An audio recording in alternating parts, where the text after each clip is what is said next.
Rebonjour les élèves de quatrième sciences. Ce sont des exercices relatifs à la fonction reproductrice chez l'homme. Alors, tout d'abord concernant la vidéo dernièrement posée, je m'excuse qu'il y a certaines fautes d'orthographe et certaines fautes de prononciation concernant la ou le notion de masculin-féminin. Donc, on va commencer par un premier exercice qui est dans le cadre de QCM. Alors, le QCM, c'est une question à choix multiple. Il peut comporter un ou deux réponses.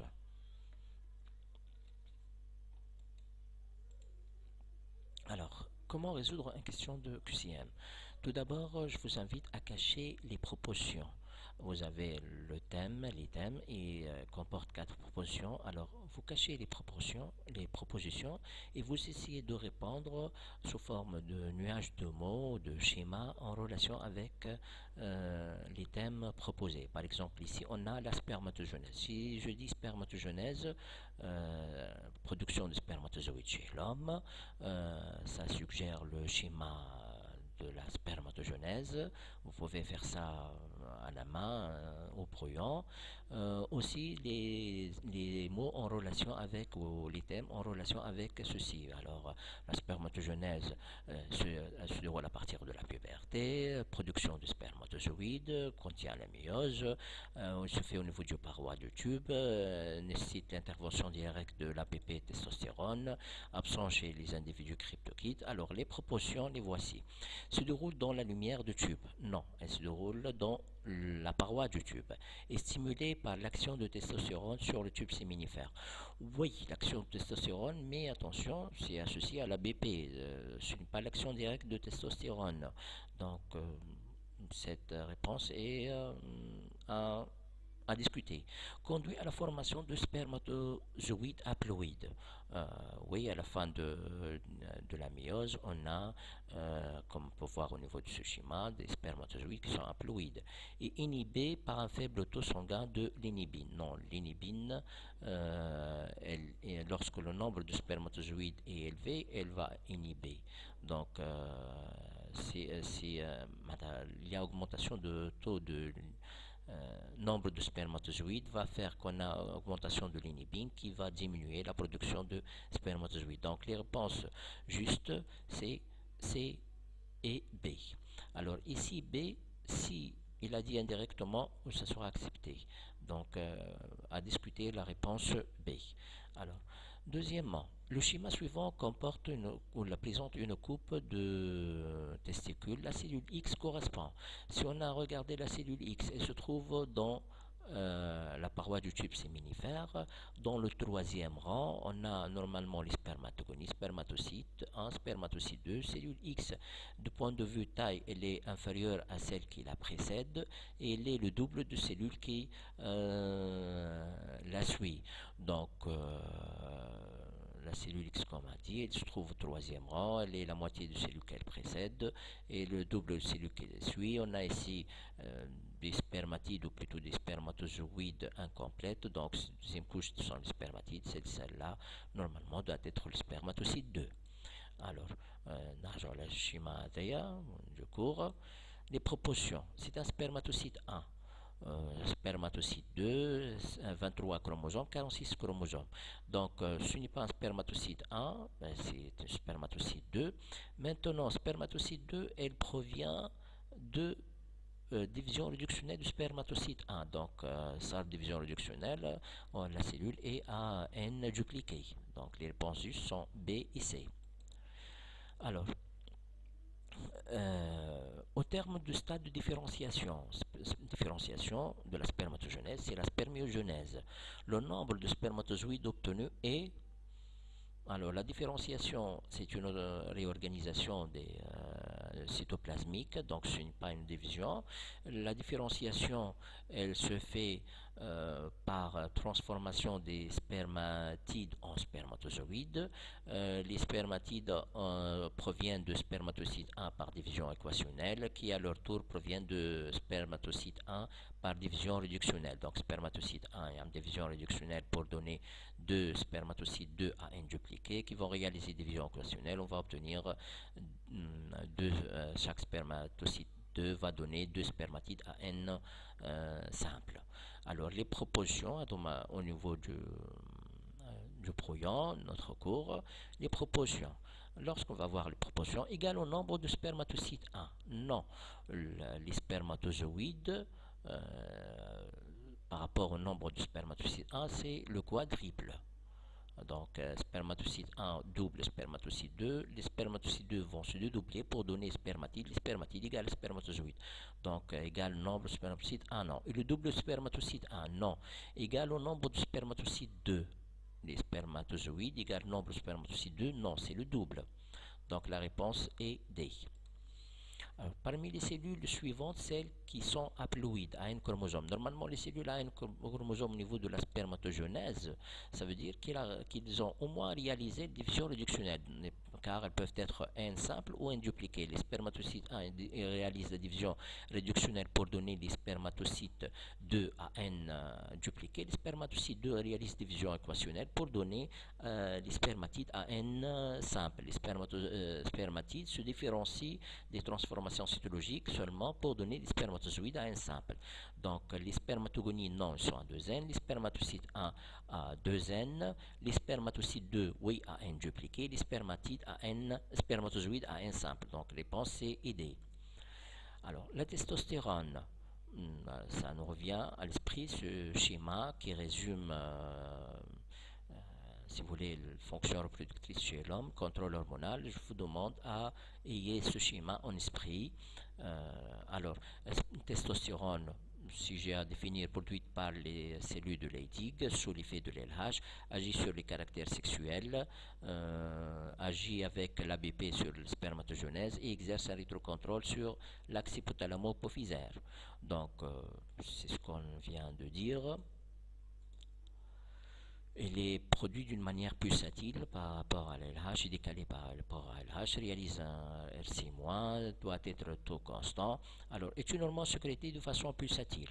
Oui. Est une hormone produite par l'hypophyse? Non. Agit sur l'ensemble des cellules de l'organisme? Non, elle agit sur les cellules sexuelles, cellules responsables des caractères sexuels, à un taux sanguin constant par l'intervention de mécanismes de régulation. Oui, donc les réponses sont A et D.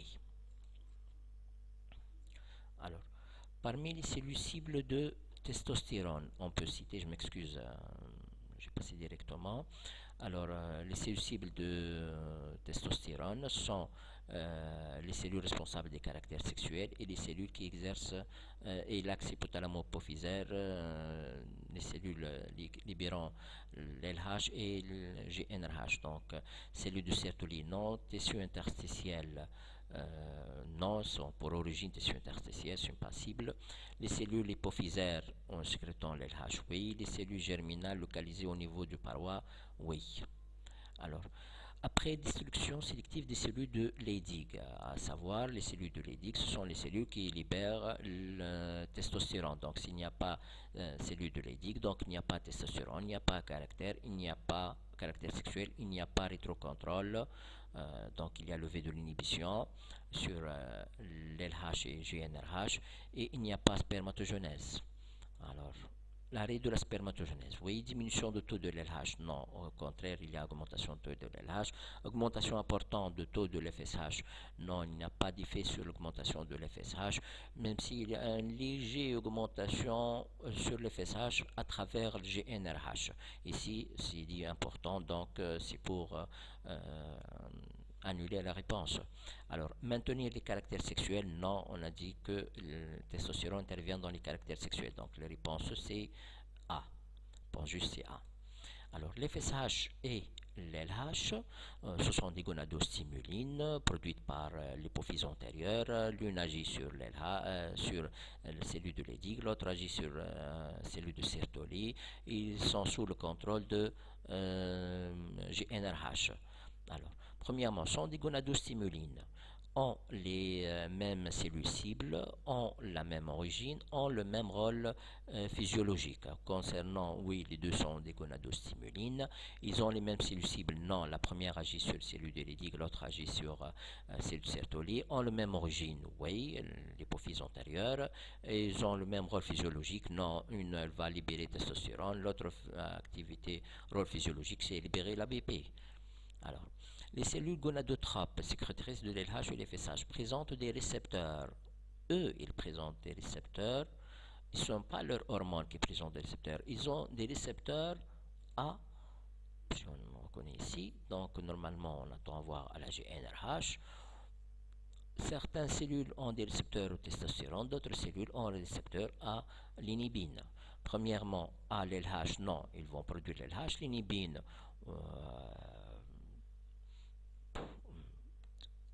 les ici on remarque, je m'excuse, ici on se concentre sur les FSH seulement. Donc ils ont des récepteurs à l'inhibine, oui, des récepteurs à GnRH, oui, pas le testostérone, parce que on parle de l'FSH, donc B et C. La LH, rappelons la définition de l'LH, hormone produite par l'hypophyse antérieure sous l'effet du GnRH, agit sur les cellules de Leydig pour produire testostérone, produit d'une manière pulsatile. Est une neurohormone? Non. Est produite sous l'effet de testostérone, d'une forte dose de testostérone? Non, la forte dose de testostérone exerce un CMOA. Stimule directement la spermatogenèse? Non. Elle stimule la sécrétion de testostérone par les cellules de Leydig? Oui. Donc, Mandesh fait sur la spermatogenèse. Donc, la réponse juste est oui, D. Alors, maintenant, exercice CROC. CROC, c'est un exercice à question, réponse courte et ouverte. Réponse ouverte et courte. Alors, le document suivant présente trois schémas de cellules germinales en phase de division avec 2n égale à 4. Identifiez la phase de division de cellules. Alors, on a ici identifié. Identifier, c'est nommé avec justification. Alors, cette cellule A, ce exercice existe au niveau de votre livre manuel scolaire. Cette cellule A en anaphase, la cellule B en anaphase, la cellule D en anaphase. Alors, quel type de anaphase?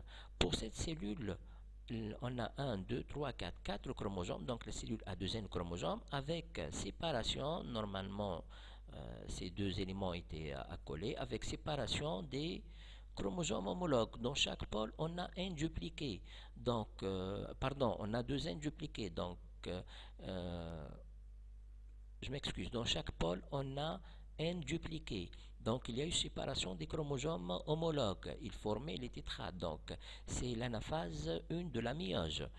Ici, on a cellule à 2n chromosomes, 1, 2, 3, 4, 1, 2, 3, 4, donc dans chaque pôle on a 2n chromosomes, et on a chaque chromosome formé par un seul chromatide, donc dans chaque pôle on a un simple, donc il y a une séparation des chromatides sœurs, c'est une anaphase de mitose. Là, on a un chromosome par pôle, 1, 2, alors qu'on a 2n égale à 4, avec séparation des chromatides sœurs, donc c'est une anaphase 2 de la méiose.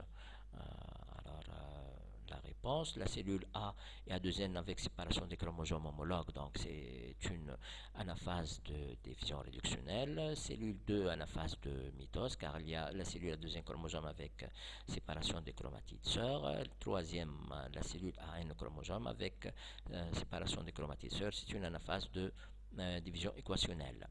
Alors, deuxièmement, donner l'ordre chronologique nommé les cellules indiquées son devenir et la phase de la spermatogenèse. Concernant la cellule A, alors rappelons la spermatogenèse. On a phase de multiplication, phase d'accroissement, maturation ou méiose et différenciation. La multiplication se fait par mitose. La cellule B, c'est la première phase, c'est la mitose, donc la cellule B, c'est la première. Ensuite, la division réductionnelle de la méiose et la division équationnelle, donc BAC. Maintenant, pour chaque cellule. La cellule B est en cours de la mitose, donc c'est une spermatogonie qui est en train de réaliser la phase de multiplication. La cellule A, c'est en cours de la méiose, c'est la phase de maturation, la division réductionnelle. C'est un spermatocyte A en cours de division réductionnelle pour donner deux spermatocytes 2. La cellule C est en cours de la division de la deuxième division de la méiose, donc la division équationnelle. C'est une spermatocyte 2 en train de réaliser division équationnelle pour donner deux spermatides, c'est la maturation. Alors, exercice 2, crack, on va légender les éléments. On reconnaît ici la paroi du tube séminifère, là le tissu interstitiel, les capillaires sanguins. Donc, un capillaire sanguin, deux cellules de Leydig qui a deux N chromosomes, trois spermatogonies à deux N chromosomes, quatre spermatocytes à deux N dupliqués, cinq spermatides de site 2 à n dupliqué, 6 spermatides à n simple, 7 spermatozoïdes à n simple. L'élément numéro 8, c'est le tissu interstitiel entre les tubes séminifères. L'élément numéro 9, c'est le de Sertoli qui est à 2 n chromosomes. 10, c'est la paroi du tube séminifère. Et le 11, c'est la lumière du tube séminifère.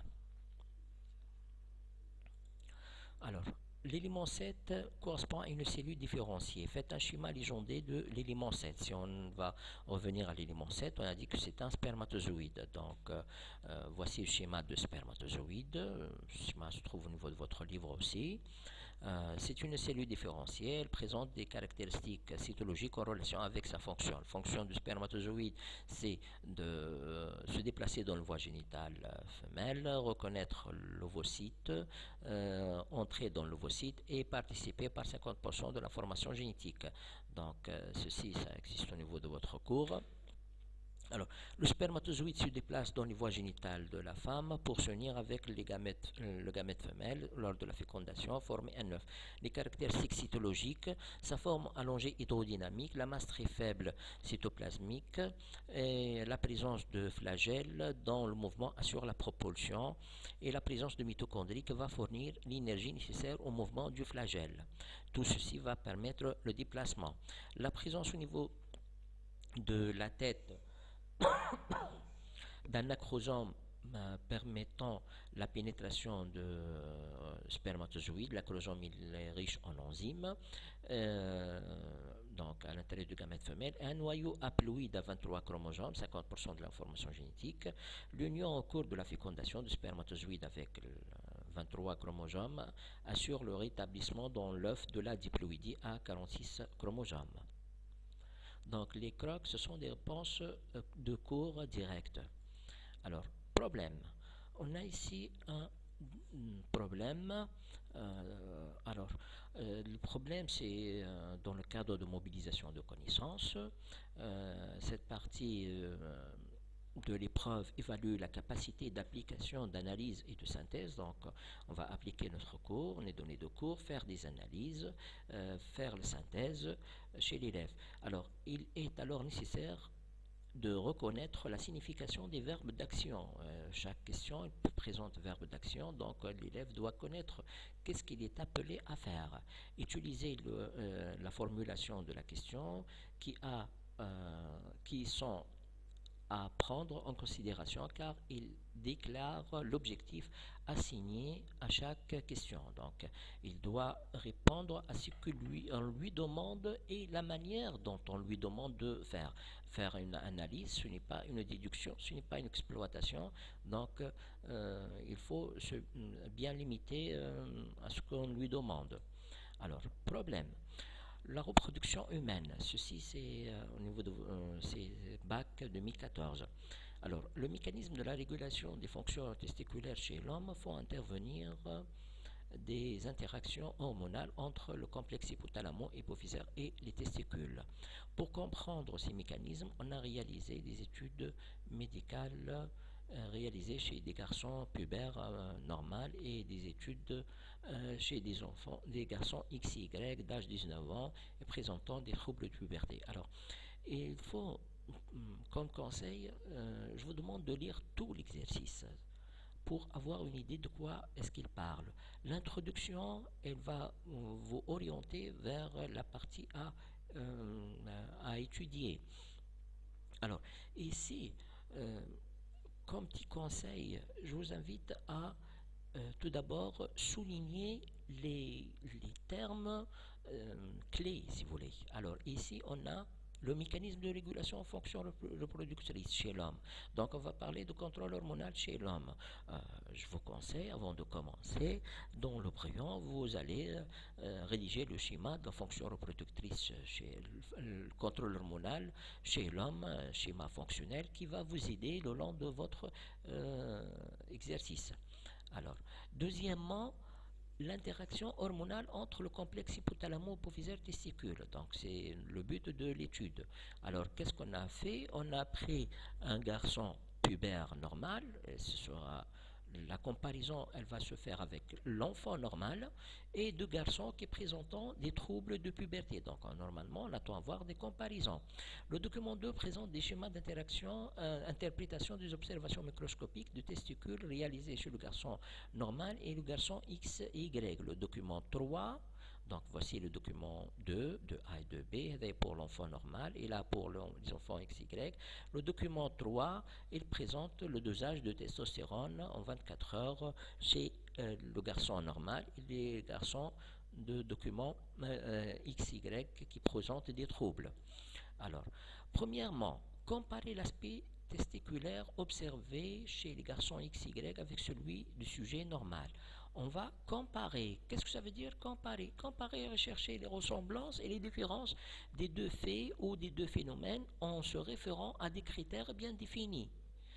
Ceci sous forme de tableau ou paragraphe. Si on va utiliser paragraphe, on doit utiliser les termes en relation, à savoir de même que ou égal à, similaire à pour dire les similitudes.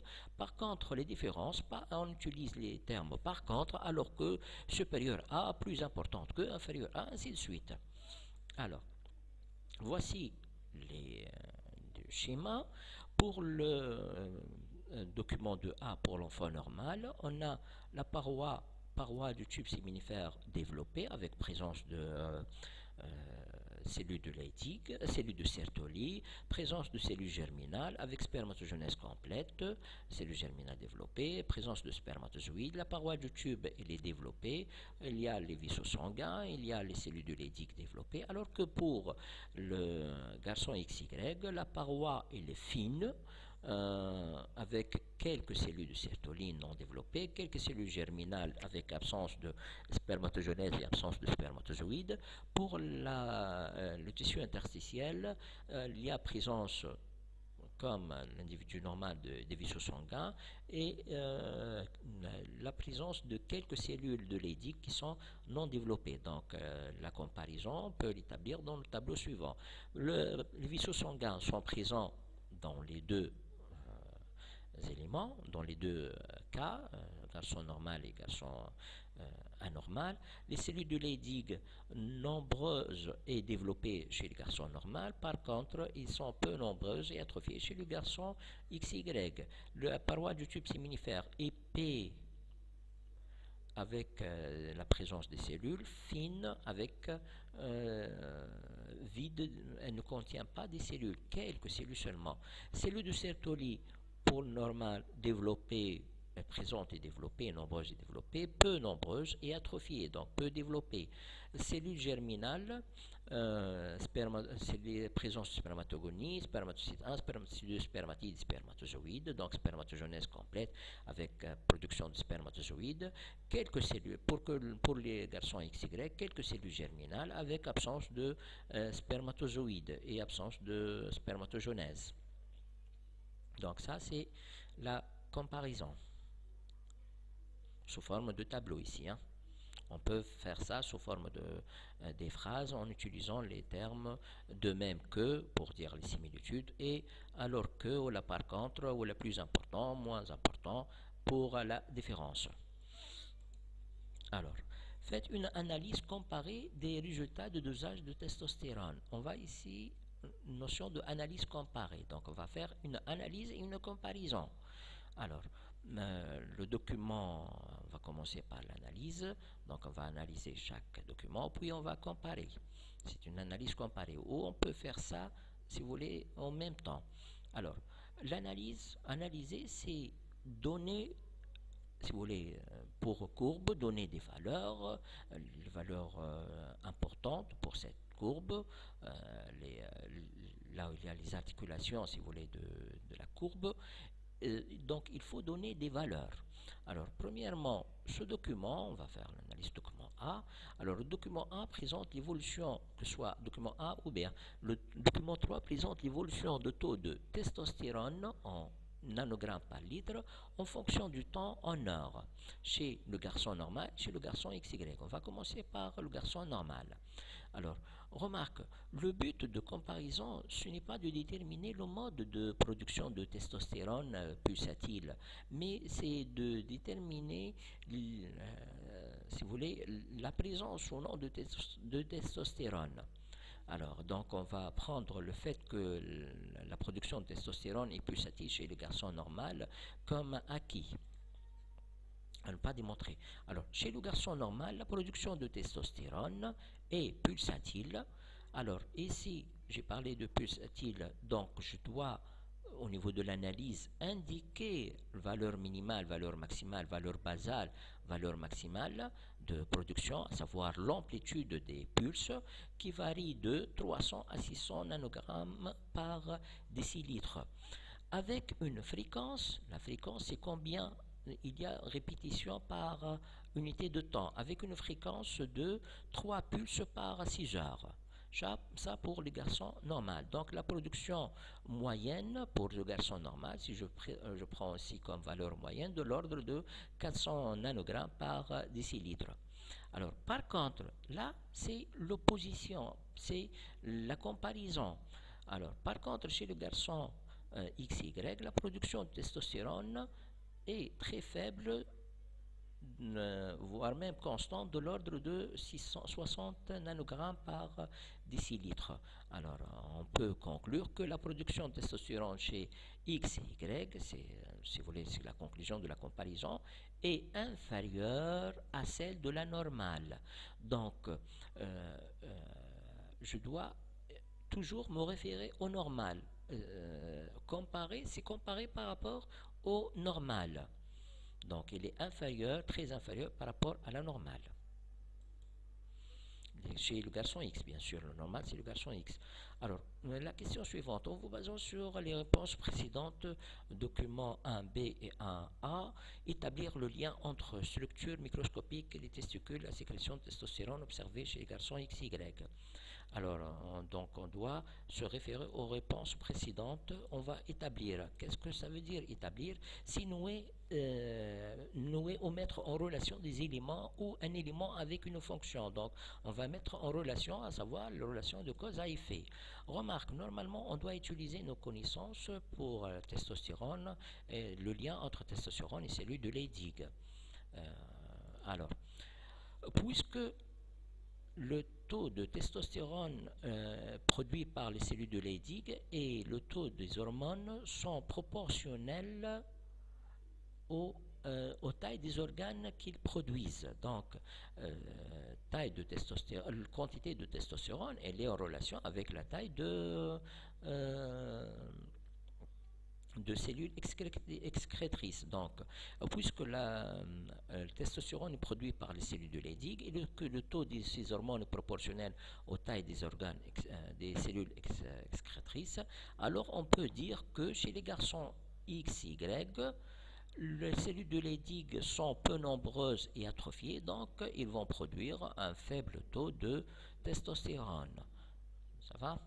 Donc on a expliqué, on a établi le lien entre taux de testostérone et taille des cellules. C'est une relation de cause à effet. Alors, la question suivante, proposer une explication aux trois causes possibles de, si vous voulez, qui peuvent expliquer l'anomalie chez les garçons. Donc, trois causes possibles, ce sont des hypothèses. Alors, l'hypothèse, c'est une proposition relative à l'explication d'un phénomène naturel, admise provisoirement. Donc, l'hypothèse doit être logique, elle doit être admise, si elle est logique, on peut l'accepter, mais ça ne veut pas dire qu'elle est juste. Pour la vérifier, on doit la soumettre à des expériences. Donc, l'hypothèse, c'est une proposition relative à l'explication d'un phénomène admise provisoirement avant d'être soumise au contrôle de l'expérience. Alors, une fois de plus, on doit avoir recours à nos connaissances pour proposer des hypothèses concernant le mécanisme de régulation de testostérone. Alors, premier cas possible. La cause possible, c'est anomalie au niveau du testicule dont les récepteurs à une hormone gonadostimuline est non fonctionnelle. Donc, problème au niveau de cellules de l'éthique qui ne fonctionne pas, ne reçoit pas, n'accepte pas ou n'est pas ne reconnaît pas, si vous voulez, l'hormone de gonadostimuline. Deuxième cas possible, anomalie au niveau de l'hypophyse qui ne produit pas les gonadostimulines, les LH et les FSH. Ici, même pour les cellules sertolite, donc problème au niveau testicule. Donc ici, un problème, il y a absence de l'LH ou le FSH. Troisième cas possible, l'hypophyse ne fonctionne pas car l'hypothalamus qui le contrôle ne fonctionne pas. Donc on a ici trois hypothèses possibles. Pour les vérifier, on a le document 4 présente l'usage de l'FSH et l'LH observé chez les garçons normaux et les garçons XY. Alors, le taux de si vous voulez ici de l'LH chez le garçon normal et là chez le garçon XY, le taux de l'FSH garçon normal et garçon XY.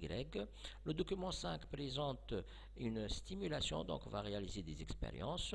L'injection de HCG chez le garçon XY, le HCG, comme on peut le voir ici, est analogue à l'LH comme réaction, correction des troubles en relation avec testostérone. Par contre, la paroi du tube séminifère reste comme elle est, absence de spermatogenèse. L'injection de HCG et l'FSH, je m'excuse ici, FSH, au garçon XY, on a rétablissement de rétablissement des testostérone, rétablissement de spermatogenèse. On va voir ça document par document.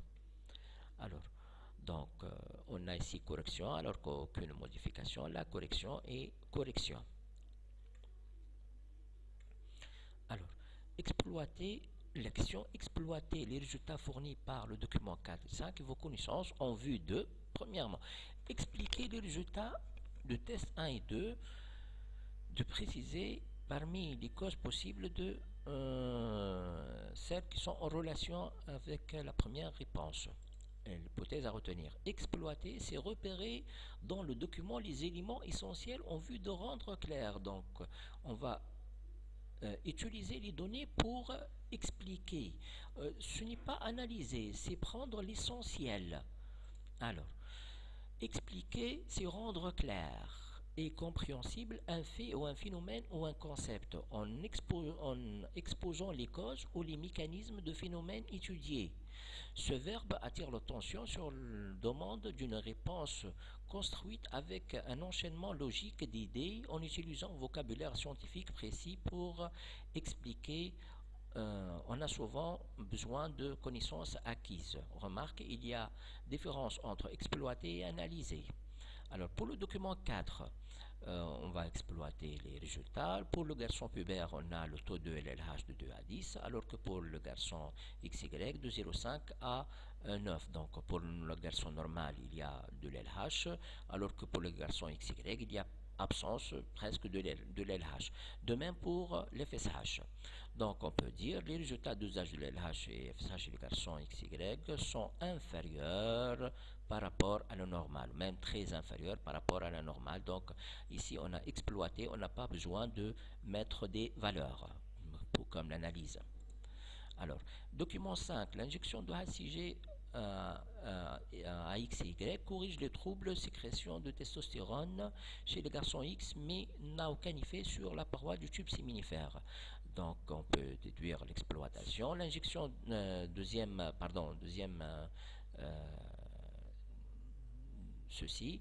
Donc, deuxième partie, l'injection de HCG et FSH chez XY corrige la sécrétion de testostérone et rétablissent, ça veut dire retour à la normale de la paroi du tube séminifère. Donc, l'exploitation de ces deux documents, de document numéro 5. Alors, explication. La LH agit spécifiquement sur les cellules de Leydig. D'après ceci, puisqu'on a un rétablissement de testostérone, pas de FSH, pas d'action sur la paroi, donc l'LH agit spécifiquement sur les cellules de Leydig qui activent la production de testostérone. Explication pour l'FSH. L'FSH agit sur les cellules du sectoli, active la libération de l'ABP indispensable à la réception de testostérone par les cellules germinales, d'où activation complète de la spermatogenèse. Donc on a expliqué. Alors, petit b, on présente l'LH et l'FSH normal. En présence de l'LH et l'FSH normal, il y a un rétablissement de la fonction testiculaire. Donc, le problème, on a dit le petit b, c'est de déterminer laquelle des hypothèses est valable. Rappelons que les hypothèses, l'hypothèse numéro 1, problème au niveau du testicule, l'hypothèse numéro 2, absence de l'LH ou l'FSH, l'hypothèse numéro 3, absence de GnRH qui induit absence de l'LH ou l'FSH, d'où absence de testostérone. Alors, l'hypothèse 1, c'est que les testicules sont non fonctionnels. Ceci s'explique par l'absence de l'LH, l'absence de l'LH ou l'FSH. Donc, l'hypothèse numéro 1 est à rejeter. Alors, reprenons, donc en présence de l'LH ou l'FSH normal, il y a un rétablissement de la fonction testiculaire, donc le problème n'est pas une anomalie au niveau des testicules, donc les causes encore possibles, c'est anomalie au niveau de l'hypophyse ou anomalie au niveau de l'hypothalamus. Le document 6 présente des tests réalisés chez les garçons, si vous voulez, XY, comparés par rapport au garçon normal. Premièrement, à partir de l'analyse comparée des résultats de dosage de GnRH chez le garçon normal, test 3, et le garçon X, test 4, et les données de document 3, expliquer le résultat de dosage obtenu chez le garçon X pour le test 4. On va commencer par le début. Alors, ce document présente l'évolution de taux de GnRH en pictogrammes par millilitre en fonction de temps en heure. La production elle est pulsatile avec une amplitude qui varie de 10 à 20 à 30 pictogrammes par millilitre et une fréquence de 1 pulse par heure. Pour le garçon X, la production du GnRH est pulsatile avec une amplitude qui varie de 17 à 45 pictogrammes par millilitre et une fréquence de 3 pulses par heure. Alors, on va se limiter à faire dans cette partie pour les deux premiers cas. Alors, donc, ce qu'on peut déduire, c'est une analyse comparée qu'on va réaliser pour expliquer. Le document 6 présente la variation de taux de GnRH en pictogrammes par millilitre en fonction de temps en heure chez les garçons normal X et Y dans différents cas. Premièrement, chez le garçon normal, la sécrétion de GnRH est pulsatile avec une amplitude qui varie de 7 à 30 pictogrammes par millilitre, donc une valeur moyenne de 18 pictogrammes par millilitre et une fréquence moyenne de 1 pulse par heure. Par contre, chez c'est l'opposition, c'est une analyse comparée. Par contre, chez le garçon X, l'amplitude de sécrétion de GnRH varie de 10 à 45 pictogrammes par millilitre, donc le taux moyen est de 25 pictogrammes par millilitre et une fréquence de 2 pulses par heure. Donc, en conclusion, la production de GnRH chez le garçon X est nettement supérieure à celle de garçon normal. De ce fait, puisque de plus, le document 3b montre le taux très faible de testostérone par rapport à la normale. Alors, l'absence de testostérone fait qu'on a une hypersécrétion de GnRH, c'est la réponse. Puisqu'il y a absence de testostérone, il n'y a pas, ça correspond à une augmentation de taux de GnRH. Ceci par quoi s'explique? D'où il y a une levée de l'inhibition. Donc, on a vu que le testostérone exerce un RC-. Si le taux de testostérone diminue, il y a levée de l'inhibition, augmentation de taux de GnRH qui devient supérieur à la normale. Alors, en effet, le testostérone exerce un rétrocontrôle négatif qui inhibe la sécrétion de GnRH et l'LH. Maintenant, Après les informations précédentes, précisez les causes des troubles observés chez le garçon X. On a dit que le garçon X ne présente pas de LH. La question qui se pose, l'absence de LH est-elle due aux dysfonctions au niveau de l'hypophyse, aux dysfonctions au niveau de l'hypothalamus qui ne libère pas la GnRH. Or, on vient de voir que le garçon X il libère un taux élevé de GnRH. Donc, le problème, c'est au niveau de l'hypophyse qui ne libère pas le LH. Donc, la présence de GnRH montre que le garçon, le problème de Y est au niveau de l'hypophyse. Alors, analyse de résultats d'X5 en vue de préciser, c'est pour X, hein, le problème de X c'est au niveau de l'hypophyse, pas Y, je m'excuse. Hein. L'hypophyse qui ne libère pas l'LH, c'est-à-dire X et non pas Y. Alors, analyser le résultat de test 5 en vue de préciser la cause du trouble chez le garçon Y. Préciser, c'est spécifier une particularité à l'opposé de généraliser, mettre au point et déterminer avec rigueur et de manière pointue, le terme de préciser. Hein. Alors, rappelons le test numéro 5, on a le dosage de GnRH. Pour cet individu, le taux de GnRH, comme on peut le voir, il est nul. L'injection de GnRH fait qu'on a rétablissement de la production de l'LH. Donc, le test 5 montre que un taux de GnRH constant est presque nul de 4 pictogrammes. Donc, l'origine de l'anomalie chez le garçon Y et l'hypothalamus qui ne produit pas le GnRH. Alors, en vous basant sur les résultats testés, établir la relation fonctionnelle entre l'hypothalamus et l'hypophyse. Alors, établir si une fois de plus si nouer la relation, cause à effet. L'injection de GnRH à Y corrige la sécrétion de l'FSH et l'LH. Donc, l'hypophyse libère le GnRH qui stimule l'hypothalamus libère le GnRH qui stimule l'hypophyse pour sécréter l'LH et l'FSH.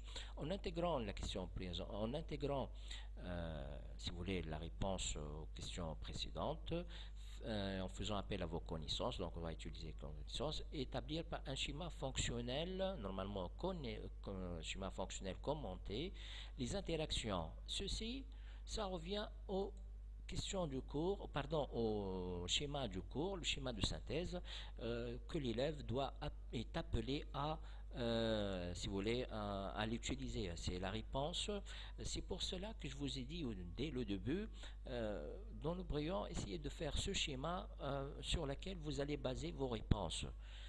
Alors, je m'excuse si j'ai fait quelques petites fautes. Et j'espère que ce vidéo vous a plu. Donc à la prochaine avec la fonction reproductrice chez la femme. Une fois de plus, j'aimerais bien que vous partagez ce vidéo avec vos camarades pour que ça soit utile. Merci de votre patience. À la prochaine.